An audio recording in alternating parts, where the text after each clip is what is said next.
మంచిది. మన ప్రభువును రక్షకుడైన యేసుక్రీస్తు దివ్య నామంలో చేరి వచ్చిన మీ అందరికీ వందనాలండి. సమయంలో మనము వాక్యంను విందాము. సాధారణంగా మనము మందిరానికి వెళ్తుంటాం. ఎందుకు? అక్కడ ఒక మందిరం ఉంది.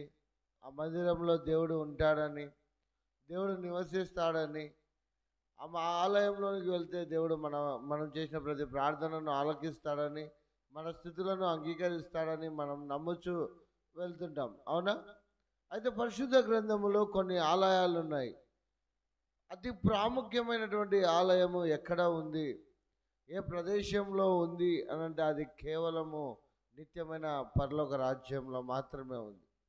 ఆ పరలోక రాజ్యంలో ఉన్నటువంటి ఆలయము ఏదైతే ఉందో దానికి అనుగుణమైనటువంటి ఆలయాన్నే భూమి మీద దేవుడు నిర్మించాడు. అలా మొట్టమొదటిగా నిర్మించినటువంటి ఆలయము, మొట్టమొదటిగా దేవుడు నివసించినటువంటి ఏమిటి అని అంటే దేవుని యొక్క మందసము. దేవుని యొక్క మందసము ఆ యొక్క ఆలయంలో ఉంచబడింది. ఆ మందసములోనే దేవుడు, ఆ మందసము నుండే దేవుడు మాట్లాడేవాడు. అలా మాట్లాడుతూ ఇజ్రాయేలు ప్రజలను ఆ యొక్క మోషేను నడిపించినట్టుగా మనం చూస్తాం. అయితే మెట్టుకు ఈ సమయంలో మనము ఏం తెలుసుకుందాం? ఆ మందసము ఎలా ఉంటుంది, ఆ మందసంలో ఏమి ఉంటాయి, ఆ ఆలయంలో ఎలా మనము ఆ ఆలయంలో చేరి వాటిని మనం ఆలయంలో మనం స్తుతిస్తాము, మనం ఎలా జీవిస్తాము అనేది మనం చూద్దాము రండి. ప్రకటన గ్రంథము 11వ అధ్యాయము. ప్రకటన గ్రంథము 11వ అధ్యాయము.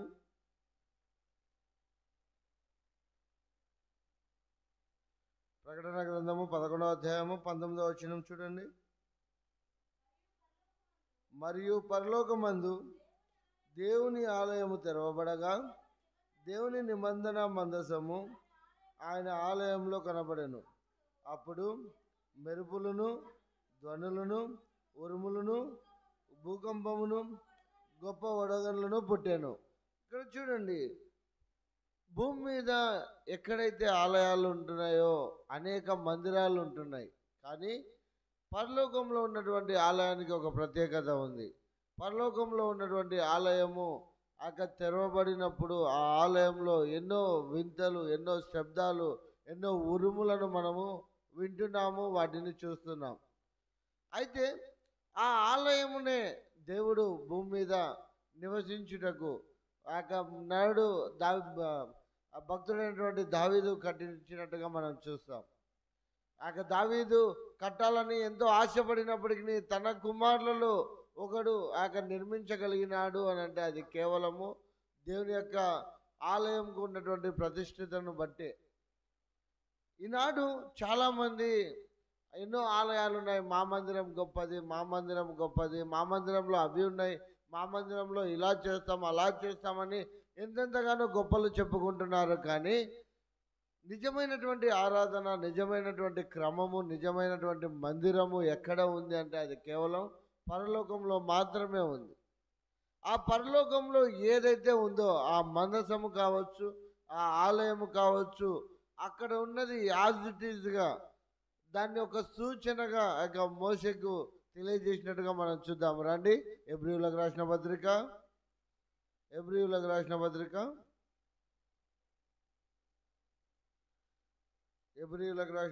8వ అధ్యాయము 1వ వచనం నుంచి. మేము వివరించుచున్న సంగతులలోని సారాంశం ఏదనగా మనకు అట్టి ప్రధాన యాజకుడు ఒకడున్నాడు. ఆయన పరిశుద్ధాలయమునకును అనగా మనుష్యుడు కాక ప్రభువే స్థాపించిన నిజమైన గుడారమునకు పరిచారకుడై ఉండి పరలోకమందు మహామహుని సింహాసనమునకు కుడిపార్శ్వమున ఆసీనుడు ఆయన. హల్లెలూయా, హల్లెలూయా. అంటే మనుషులు నిర్మించిన ఆలయాలు కొన్ని ఉన్నాయి, కానీ మనిషి చెయ్యి వేయకుండా నిర్మించిన ఆలయము పరలోక రాజ్యంలో ఉంది. ఆ పరలోక రాజ్యంలో ఆ ఆలయాన్ని నిర్మించింది ఎవరు అని అంటే ప్రభు అయిన యేసుక్రీస్తు. అందుకే యోహాను సువార్త 14వ అధ్యాయంలో మాట అంటాడు కదా, ఇదిగో మీ కొరకు నేను స్థలము సిద్ధపరచ వెళ్ళుచున్నాను, నేనుండే స్థలంలో మీరును ఉండులాగున నేను మరలా వచ్చి మిమ్మల్ని కొనిపోతానని దేవుడు సెలవిచ్చాడు. అవునా కాదండి? అయితే కేవలము మాట మాత్రమే సెలవిచ్చి ఈ సృష్టిని అంతటిని 6 రోజుల్లో సృష్టించినటువంటి దేవుడు ఆయన మాటిచ్చి వెళ్ళాడు. ఏమని? నేను మీ కొరకు స్థలము సిద్ధపరచడానికి వెళ్ళుచున్నానని. మాట మాత్రమే సెలవిచ్చి సృష్టించినటువంటి యొక్క సృష్టి ఇంత అద్భుతంగా, ఇంత సుందరంగా ఉంటే మరి 2000 సంవత్సరాల నుంచి మన కొరకు స్థలాన్ని సిద్ధపరుస్తున్నాడు. మన కొరకు మనం ఉండడానికి ఆలయాన్ని సిద్ధపరుస్తున్నాడు. ఆ ఆలయం ఇంకెంత సుందరంగా ఉంటుందో చూడండి. ఆ ఆలయం ఇంకెంత అద్భుతంగా ఉంటుందో చూడండి. కాబట్టి పరలోకంలో ఆలయం ఉంది. ఆ ఆలయంలో మనం ఇక్కడ కూర్చున్నట్టుగానే మనం ఆలయంలో కూడా కూర్చోబోతాం. హల్లెలూయా. అక్కడ కూర్చోబోవడానికి అలా కూర్చొని మనం ఏం చేస్తామంటే ఇక్కడ ఆయనను స్తుతించాము, ఇక్కడ ఆయనను గణపరిచాము. అదే మాదిరిగా మనము ఆ యొక్క పరలోకంలోని ఆలయంలో ఆయనను స్తుతిస్తాం, ఆయనను గణపరుస్తాం. అయితే ఆయనను ఏ విధంగా స్తుతించాలి? ఆ యొక్క మందస్సములో ఏమేమి ఉంటాయి? ఎలా మనము ఆయనను కనుగొనగలము, ఆయనను స్తుతించగలము అని అంటే చూడండి, 5వ వచనం చదవండి. 9వ అధ్యాయము 1వ వచనం నుండి చదవండి.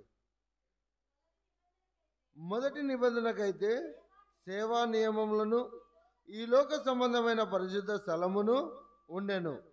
ఎలాగనగా మొదట ఒక గుడారం ఏర్పరచబడెను. అందులో దీపస్తంభమును బల్లయు దాని మీద ఉంచబడిన రొట్టెలను ఉండెను. దానికి పరిశుద్ధ స్థలం అని పేరు. 2వ తెరకు ఆవల అతి పరిశుద్ధ స్థలమును గుడారం ఉండెను. అందులో సువర్ణ దుపార్తియు అంతటను బంగారు రేకులతో తాపబడిన నిబంధన మందసమును ఉండెను. ఆ మందసములో మన్నా గల బంగారు పాత్రయు చిగురించిన అహరోను చేతి కర్రయు నిబంధన పలకలను ఉండెను. ఇక్కడ చూడండి, ఆ మొదటి నిబంధన మందసములో ఏమేమి ఉన్నాయంటే ఆ మన్నా గల బంగారు పాత్రయు చిగురించిన అహరోను చేతి కర్రయు నిబంధన పలకలు ఇవి ఉన్నాయి మందసములో. సాధారణంగా మందసంలో ఏమి ఉన్నాయి అనేది ఎవరికీ తెలియదు. ఎందుకు అనంటే ఆ మందసమును కేవలం ముట్టుకుంటేనే చనిపోతారు. అలా దావీదు మహారాజు ఫిలిష్తీయుల దగ్గర నుండి మందసాన్ని తీసుకుని వస్తున్నటువంటి ఆ యొక్క ప్రయాణంలో ఒక వ్యక్తి ఎద్దు కాలు జారి పడబోతుండగా మందసాన్ని పట్టుకుంటే ఆ క్షణమే చంపేస్తాడు. కానీ ఆ మందసములో ఏమేమి ఉన్నాయనేది ఇక్కడ అపోస్తలుడైనటువంటి పౌలు క్షుణ్ణంగా రాస్తున్నాడు. మరొకసారి చదవండి. అందులో సువర్ణ దుపార్తియు అంతటను బంగారు రేకులతో తాపబడిన నిబంధన మందసమును ఉండెను. ఆ మందసములో మన్నా గల బంగారు పాత్రయు చిగురించిన అహరోను చేతి కర్రయు నిబంధన పలకలను ఉండెను. ఇవి ఎక్కడ మనము చూస్తామనంటే మోషే ఐగుప్తు దేశంలో ఇజ్రాయెల్ ప్రజలు బానిసలుగా ఉన్నటువంటి సమయంలో నా ప్రజల బాధను నేను చూశాను, వారు పెట్టిన మొరను నేను విన్నాను, మోషే నువ్వు వెళ్ళు అని ఆ మోషేకు చెప్పినప్పుడు మోషే నేను ఎలా వెళ్ళగలను, నేను నత్తివాడనని సాకులు చెప్పుకోగలిగాడు. అలా సాకులు చెప్పుకోగలిగినప్పుడు అహరోనును తోడుగా ఇచ్చి పంపించాడు. అహరోనును తోడుగా ఇచ్చి పంపించి అహరోను ఆ మోషేకు ఒక కర్రనిచ్చాడు కదా, గుర్తుందా మీకు? మోషే ఒక కర్రనిచ్చాడు కదా, ఆ కర్ర అదే ఇక్కడ మనం చూస్తున్నాము. అహరోను చేతి కర్రయు నిబంధన పలకలు. ఆ మోషేను అహరోను ఏదైతే కర్ర ఇచ్చాడో అది కేవలము అది అప్పటికప్పుడు ఇచ్చినది కాదు.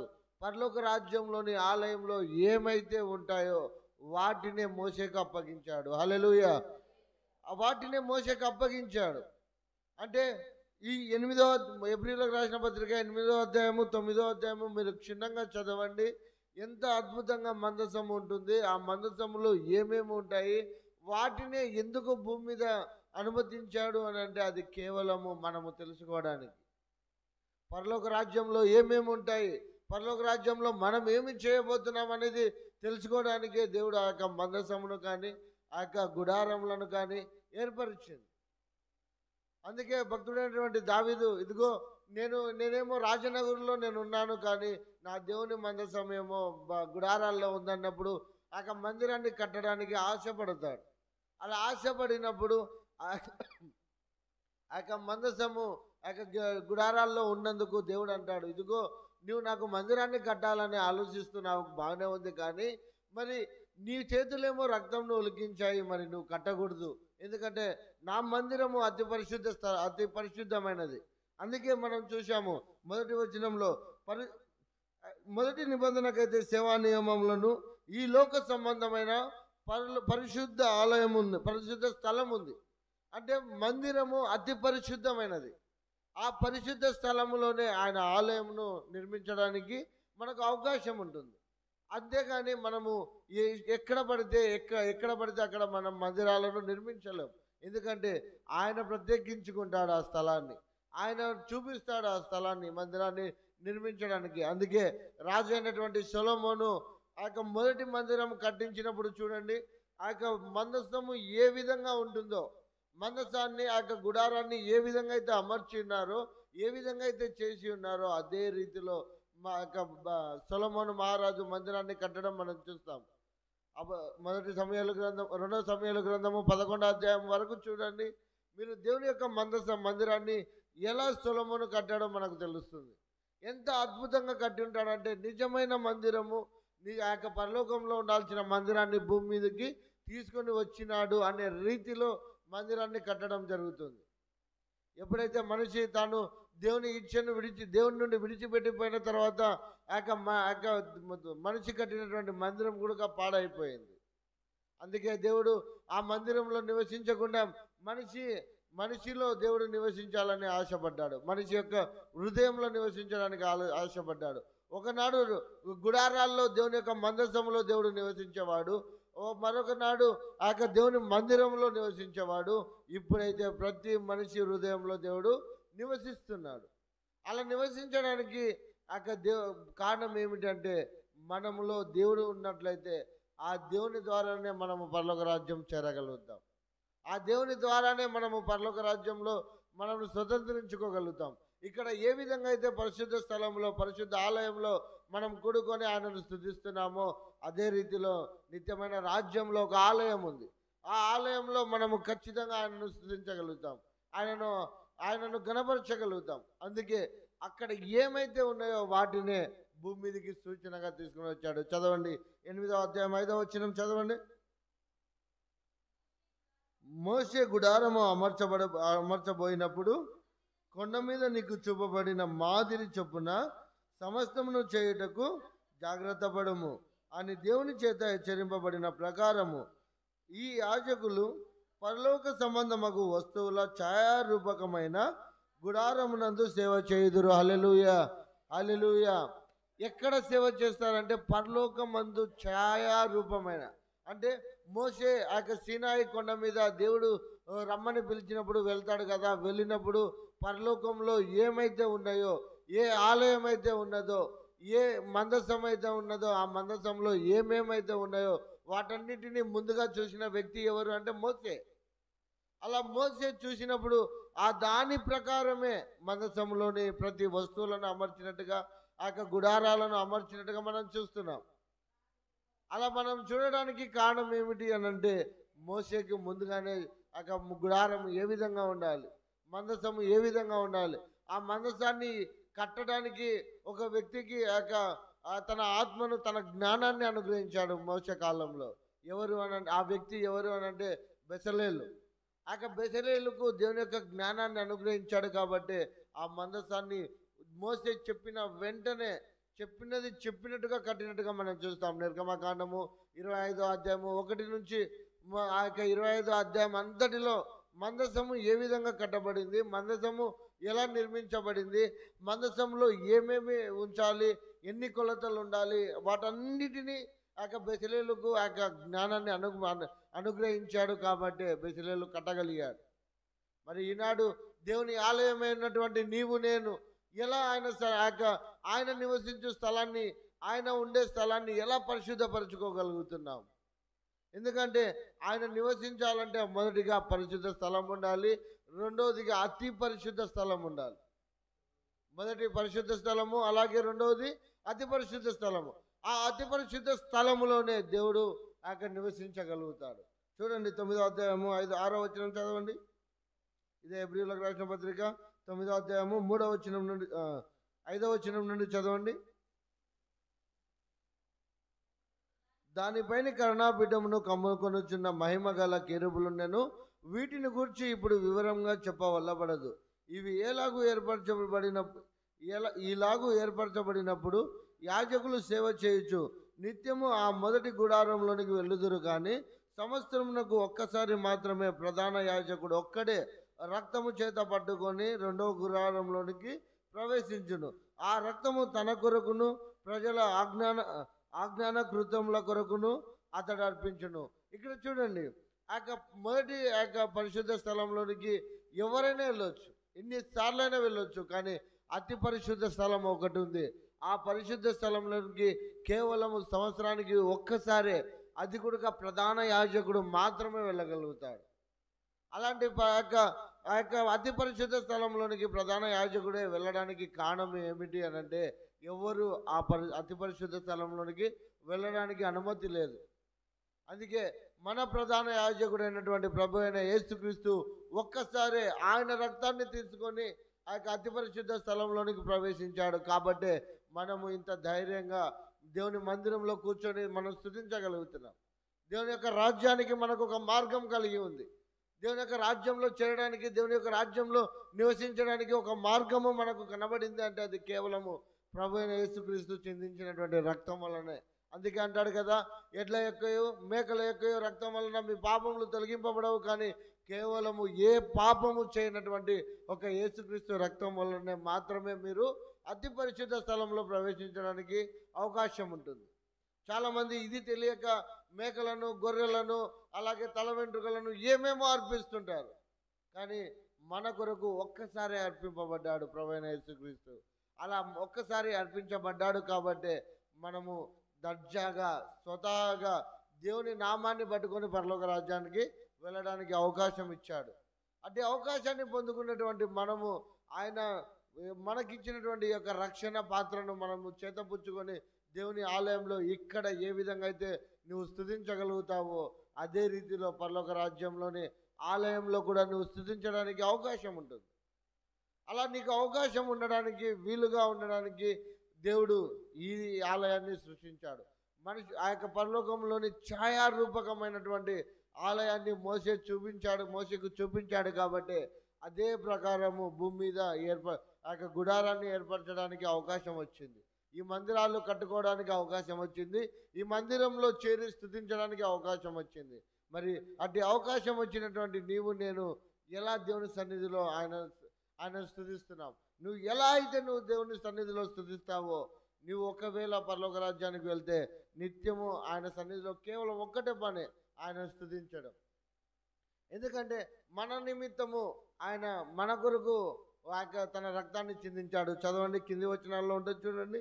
7వ వచనం చదవండి. 7వ వచనం నుంచి, సంవత్సరమునకు ఒక్కసారి మాత్రమే ప్రధాన యాజకుడు ఒక్కడే రక్తము చేత పట్టుకొని రెండవ గుడారంలోనికి ప్రవేశించును. ఆ రక్తము తన కొరకును ప్రజల అజ్ఞాన కృతముల కొరకు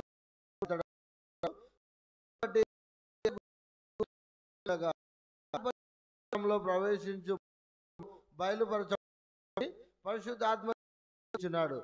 ఆ గుడారము ప్రస్తుత కాలమునకు ఉపమానముగా ఉన్నది. ఈ ఉపమానం ఈ లోకానికి తన రక్తమును తానే తెచ్చుకున్నాడు. తన రక్తమును తానే తెచ్చుకున్నాడు. ఈ సృష్టి సంబంధమైనది కాదు. అది ప్రభువైన యేసుక్రీస్తు రక్తము ద్వారా మన పాపములు విడిపింపబడుతున్నాయనన్నా, ఆ యొక్క రక్తము ద్వారా అతి పరిశుద్ధ స్థలంలో మనము చేరుతున్నాము అనన్నా, అది కేవలము ఆయన స్వరక్తాన్ని ఆయనే తెచ్చుకున్నాడు. చూడండి, 1 యోహాను పత్రిక 5వ అధ్యాయం 4వ అధ్యాయము 5వ అధ్యాయము 6వ వచనం చూడండి. నీళ్ళ ద్వారాను రక్తము ద్వారాను వచ్చిన వాడు ఈయనే, అనగా యేసుక్రీస్తే. ఈయన నీళ్లతోనే మాత్రమే కాక నీళ్లతోనూ రక్తముతోనూ వచ్చెను. ఆత్మ సత్యము గనక సాక్ష్యం ఇచ్చేవాడు ఆత్మయే. ఆయన రక్తంలోనే ఎలా మన పాపములు కడగబడుతున్నాయి, ఆయన రక్తంలోనే మనము ఎలా విమోచింపబడుతున్నాము, ఆయన రక్తంలోనే మనము ఎలా అతి పరిశుద్ధ స్థలంలోకి ప్రవేశించుచున్నాము అంటే హస్తకృతము కానిది, ఈ సృష్టికి సంబంధము లేనిది ఆయన ఈ లోకానికి తీసుకొని వచ్చాడు. అదే ప్రభువైన యేసుక్రీస్తు. హల్లెలూయా, హల్లెలూయా. అట్టి దేవుని ఈ లోకానికి తీసుకొని వచ్చాడు కాబట్టి ఆ పరిశుద్ధుని రక్తంలో కడగబడినటువంటి మనము నిత్యమైన రాజ్యంలోనికి చేరగలుగుతున్నాం. ఆ పరిశుద్ధుని యొక్క రక్తంలో కడగబడినటువంటి మనము ఆ దేవుని మార్గంలో నడవగలుగుతున్నాం. అలాగే దేవుని సన్నిధిలో కూర్చోగలుగుతున్నాం. అలా మనము కూర్చోడానికి కారణం ఏమిటంటే ఆయన మనల్ని నిర్మించుకున్నాడు, ఏర్పరచుకున్నాడు. ఆయన రక్తం ఇచ్చి మరి మనల్ని కొన్నాడు. అదే చూస్తాము మనము. ఇదే ఎబ్రీలకు రాసిన పత్రిక 9వ అధ్యాయంలో అదే చూస్తాం మనము. ఆయన మేకల యొక్కయు గొర్రెల యొక్కయు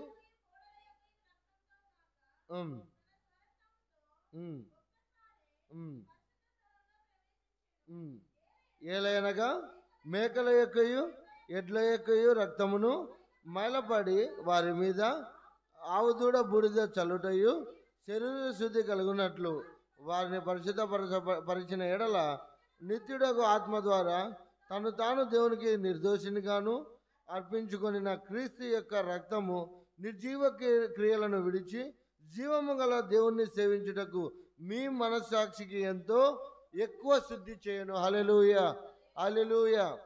ఎలా మిమ్మల్ని శుద్ధి చేయగలుగుతుందంటే కేవలం యేసుక్రీస్తు రక్తం ద్వారానే.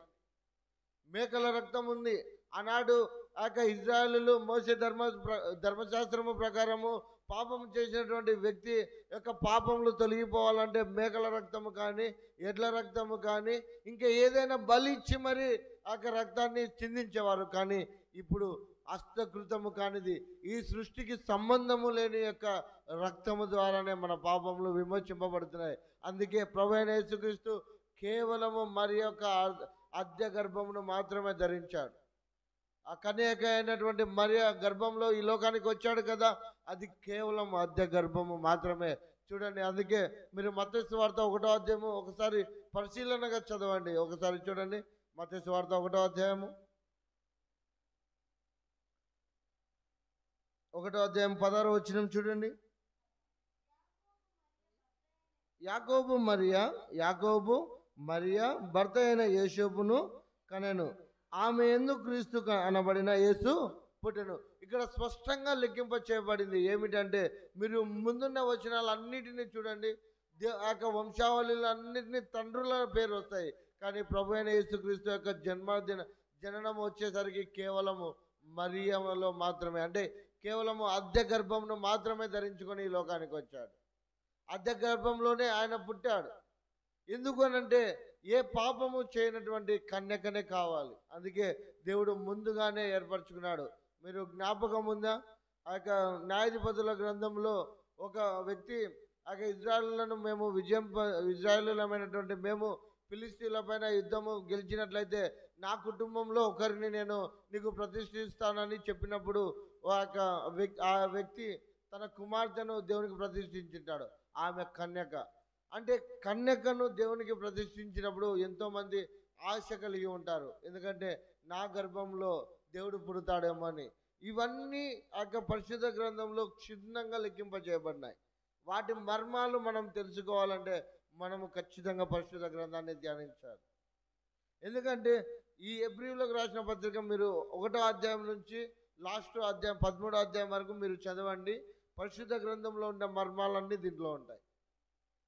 పరిశుద్ధ గ్రంథంలో ఎన్ని మర్మాలు, ఆది కాండం నుంచి ద్వితీయోపదేశ కాండం వరకు, ద్వితీయోపదేశ కాండం నుంచి మత్తయి సువార్త వరకు, మత్తయి సువార్త నుంచి ప్రకటన గ్రంథం వరకు ఉన్న మర్మాలన్నీ ఈ యొక్క ఎబ్రీయులకు రాసిన పత్రికలో మనం చూడవచ్చు.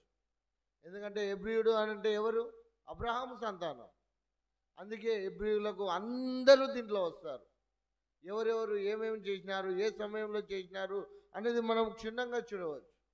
కాబట్టి ఈ సమయంలో మనకు తెలియజేస్తున్నటువంటి మాట ఏమిటంటే దేవుని ఆలయంలో అతి పరిశుద్ధ స్థలంలోనికి మనము వెళ్ళాలి అని ఆ మందసములో ఏమేమి ఉన్నాయో వాటిని మనం చూసాం. కానీ ఆ మందసము కంటే విలువైన వాడు మన ప్రభువైన యేసుక్రీస్తు. ఆ మందసమును సృష్టించిన వాడు మన ప్రభువైన యేసుక్రీస్తు. ఆ మందసములో అలాగే దేవుని ఆలయంలో చేరడానికి అవకాశము ఎవరికి లేదు. కేవలము ప్రధాన యాజకుడికి, అది కూడా సంవత్సరానికి ఒక్కసారి మాత్రమే ఉండేది. అలా సంవత్సరానికి ఒకసారి ఉన్నప్పుడు అక్కడ లోపలికి వెళ్ళినాడు అనుకో, దానికి ఒక నియమం ఉంది. ఆ నియమం ఏమిటంటే ఆ ప్రధాన యాజకుడు అతి పరిశుద్ధ స్థలంలోనికి వెళ్ళినప్పుడు తన కాలుకు గంటతో కడిగినటువంటి ఆ యొక్క తాడును కడతారు. అలా ఎందుకు కడతారు అని అంటే, అతి పరిశుద్ధ స్థలంలోనికి ప్రవేశించినప్పుడు ఒకవేళ ఆ యాజకునిలో ఏదైనా పాపం ఉందంటే అక్కడనే చంపవేయబడతాడు. అందుకే ఆ యొక్క తన యొక్క దినములు వచ్చినప్పుడు జకర్యా అతి పరిశుద్ధ స్థలంలోనికి ధూపం వేయడానికి వెళ్ళినప్పుడు ఆలస్యం అవుతున్నప్పుడు వారు ఆ యొక్క తాడును గుంజినట్టుగా మనం చూస్తాం. ఆలస్యం అవుతుంది, ఎందుకంటే దేవుని దూత మాట్లాడినప్పుడు జకర్యా లోపల ఉంటాడు. జకర్యా లోపల ఉన్నప్పుడు గాబ్రియేలుతో ఆ యొక్క సంభాషణ జరుగుతున్నప్పుడు బయట ఉన్న వారందరూ ఏమనుకుంటారంటే జకర్యా పాపం చేశాడు, చనిపోయాడమని అందరూ భావిస్తారు. అందుకే ఆ యొక్క అతి పరిశుద్ధ స్థలంలోకి ప్రవేశించడానికి ప్రధాన యాజకుడు కూడా ఏ పాపము చేయకుండా ఉండాలి. సంవత్సరం అంతా ఏ పాపము చేయకుండా ఉంటేనే అతి పరిశుద్ధ స్థలంలోనికి ప్రధాన యాజకునికి అవకాశం ఉంటుంది. అలాంటి అవకాశాన్ని మన కొరకు ఉచితంగా మనకు అనుగ్రహించాడు దేవుడు. అది కేవలం ప్రభువైన యేసు క్రీస్తు రక్తం ద్వారా. తన రక్తాన్ని తీసుకుని పోయి అతి పరిశుద్ధ స్థలంలో ప్రోక్షించినప్పుడు ఆ ప్రోక్షించిన రక్తం ద్వారా మనకు విడుదల కలుగుతుంది. మనము నిత్యమైన రాజ్యంలో చేరుతున్నాం. అట్టి అవకాశాన్ని దేవుడు మనకిచ్చాడు కనుక మనం ఏం చేయాలంటే ఆయన ఇచ్చినటువంటి ఉచితమైన రక్షణ పాత్రను పుచ్చుకొని ఈ భూమి మీద జీవించినంత కాలం ఆయన కొరకు జీవించినట్లయితే, ఆయన ఎక్కడైతే ఉన్నాడో అతి పరిశుద్ధ స్థలంలో ఆయన ఏ విధంగా అయితే కూర్చొని ఉన్నాడో అదే రీతిలో మనము అతి పరిశుద్ధ స్థలమైనటువంటి నిత్యమైన రాజ్యంలోనికి, పరలోక రాజ్యంలోనికి చేరడానికి అవకాశం ఉంది. కాబట్టి ఈ వాక్యం విన్నటువంటి మనము ఇక మీదటనైనా మనం సిద్ధపడదాం. ఎందుకంటే దేవుడు ఎప్పుడు వస్తాడో తెలీదు, ఎప్పుడు మనల్ని పిలుస్తాడో తెలియదు కనుక మనం ఎప్పుడైతే మనం సిద్ధపడతామో ఆ రక్షణ పాత్రను పట్టుకొని మనం సిద్ధంగా ఉన్నట్లయితే ఆయన వచ్చినప్పుడు కావచ్చు, లేదా ఆయనకు రాకముందుపై మనము ఆ యొక్క మృతి చెందినట్లయితే నిత్యమైన రాజ్యంలో చేయడానికి మనకి ఈ యొక్క రక్షణ పాత్ర ఉపయోగపడుతుంది. కనుక వీటిని ఎవరైతే రక్షణలోకి తీసుకున్నారో వారందరూ దేవుని రాజ్యంలో ప్రవేశించడానికి మనకు చక్కటి మార్గాన్ని దేవుడు చూపించాడు. కాబట్టి హస్తకృతము కానిది, ఈ సృష్టి సంబంధము కానిది, ఆ రక్తంలోనే మనం అందరము విమోచింపబడ్డాము, ఆయనను ఎరిగి ఉన్నాము, ఆయన యొక్క సన్నిధిలో మనం గడుపుతున్నాం. కాబట్టి మనము నిత్యమైన రాజ్యంలో చేరాలి అంటే ఖచ్చితంగా మనము ఆ యొక్క దేవుని రాజ్యంలోకి చేరడానికి యేసుక్రీస్తే మార్గం. వేరే ఏ మార్గము లేదు. ఏ నామంలో నువ్వు వెళ్ళలేవు. ఎందుకంటే నేనే మార్గమును, సత్యమును, జీవమునే ఉన్నాడు. మొదటిగా మార్గము ఆయన, తర్వాత సత్యుడు ఆయన, అలాగే జీవించువాడు ఆయన. అందుకే నేను నిన్న, నేడు, రేపు ఏకరీతిగా ఉన్న దేవుడు అని అన్నాడు. అటు సజీవుని మనం కొలుస్తున్నాము కనుక, అటు జీవము కలిగిన దేవుణ్ణి మనము ఆరాధిస్తున్నాము కనుక ఇక మీదటనైనా మనలో ఏవైనా లోపాలు ఉన్నాయేమో, మనలో ఏవైనా పాపములు దాగి ఉన్నాయేమో వాటిని మనం విడిచిపెట్టుకున్నట్లయితే ఆ ప్రధాన యాజకుడైనటువంటి యేసుక్రీస్తు అతి పరిశుద్ధ స్థలంలోనికి ఏ విధంగా అయితే వెళ్ళాడో అదే ఆయన రక్తాన్ని పట్టుకొని ఆయన రక్తంలో కడగబడి ఉన్నటువంటి మనము ఆ అతి పరిశుద్ధ స్థలమైనటువంటి పరలోక రాజ్యంలో చేరుతాం. అట్టి కృపను, అట్టి దీవెనను దేవుడు సదాకాలం మనకందరికీ దయచేయును గాక. ఆమెన్.